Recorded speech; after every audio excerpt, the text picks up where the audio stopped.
My executive assistant helped me 10x my company. She helped me grow it from nothing. And this video is about how I even decided which tasks to give to my executive assistant first. So an executive assistant versus a specialized virtual assistant means someone who is directly helping you offload tasks, keep you in your zone of genius, give you time freedom. And that's why it's my favorite first hire, because if the entrepreneur or the business leader has more time to focus on their zone of genius, the things that they're really good at, the things that make more money, then the business is going to grow. And you already know that. That's why you're here for this video. So let's talk about how to decide what to hand off first. The first thing I look at whenever I'm talking to one of our clients and brainstorming with them is, what are the things that you do that are repetitive?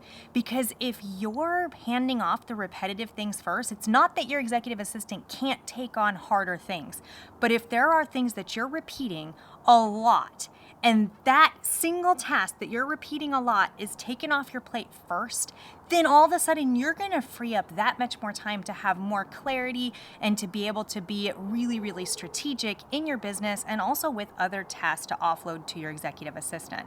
One of the best ways to figure out what tasks you're doing a lot that you don't need to be doing is to maybe use Toggle, or maybe you can just track it in a journal, but every time you switch tasks throughout the day, list out what you're doing, and especially if you can see how long you're spending on each thing.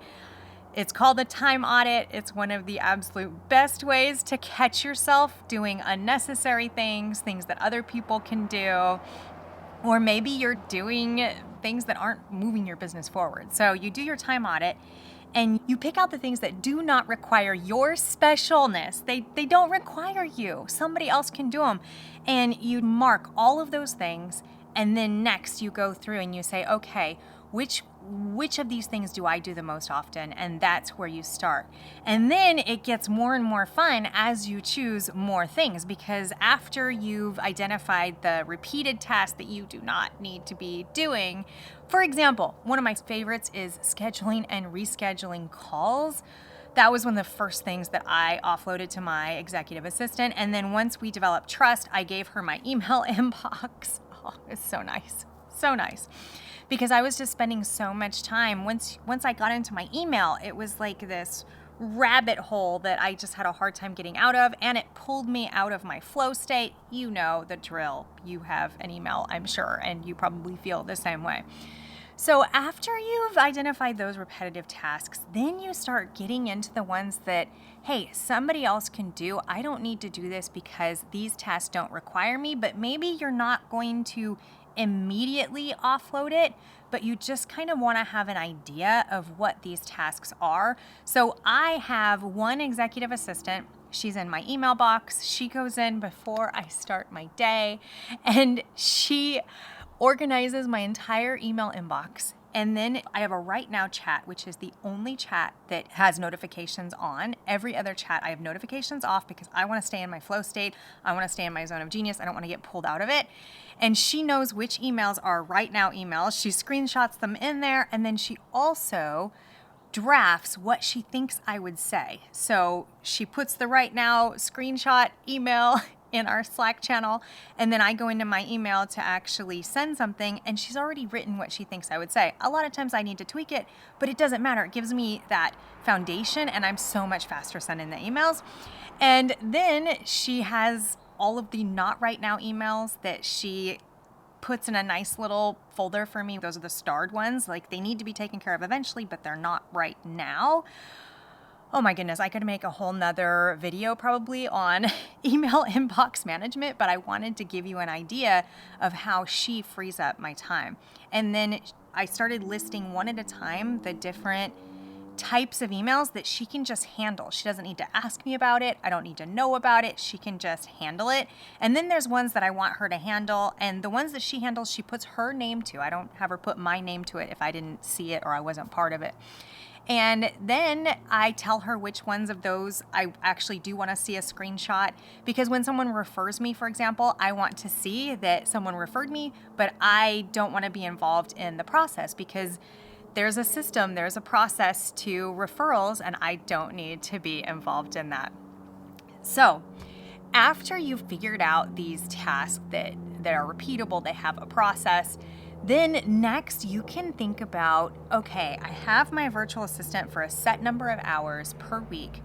What are the money-making activities that my virtual assistant can do to help me grow my business? And maybe you just need help with customer fulfillment. Maybe you don't need lead generation.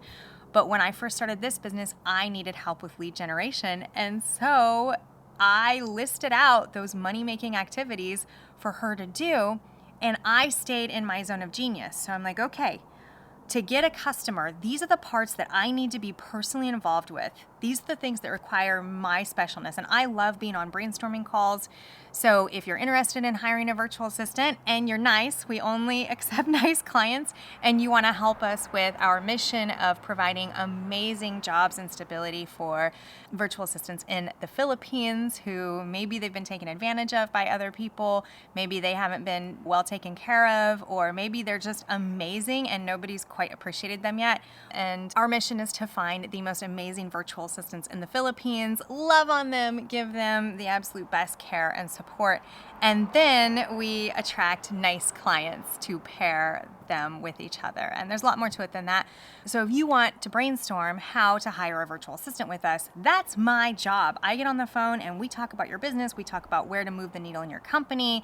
We can even talk about your whole corporate structure, and if you have existing employees, where they're at within your company, and how this virtual assistant can really help you make more of a profit in your business and free up your time. That is my main goal. And then if you've never hired before, I love to help entrepreneurs who they're successful, you're making money, but you are just so overworked and so overburdened that you you need help. And I want to help you get that help and figure out how to be able to add someone to your team without suffering, because it's hard to hire people. I'm sure you've heard other people talk about it, or maybe you've tried it yourself.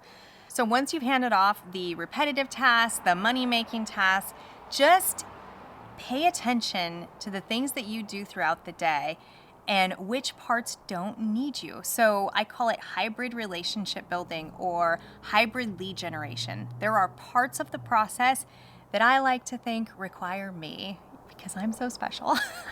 And then most of it doesn't require me. So my company, we have 10 virtual assistants on our internal team, and all I do are I make these videos, I get on brainstorming calls, and then I'm there for strategy with our clients because I love business and I love strategy. So hopefully this was helpful. I'm going to be making a lot more content on how to hire executive assistants, other types of virtual assistants, because we have virtual assistants who are client happiness managers. We have virtual assistants who are team happiness managers. We have social media managers.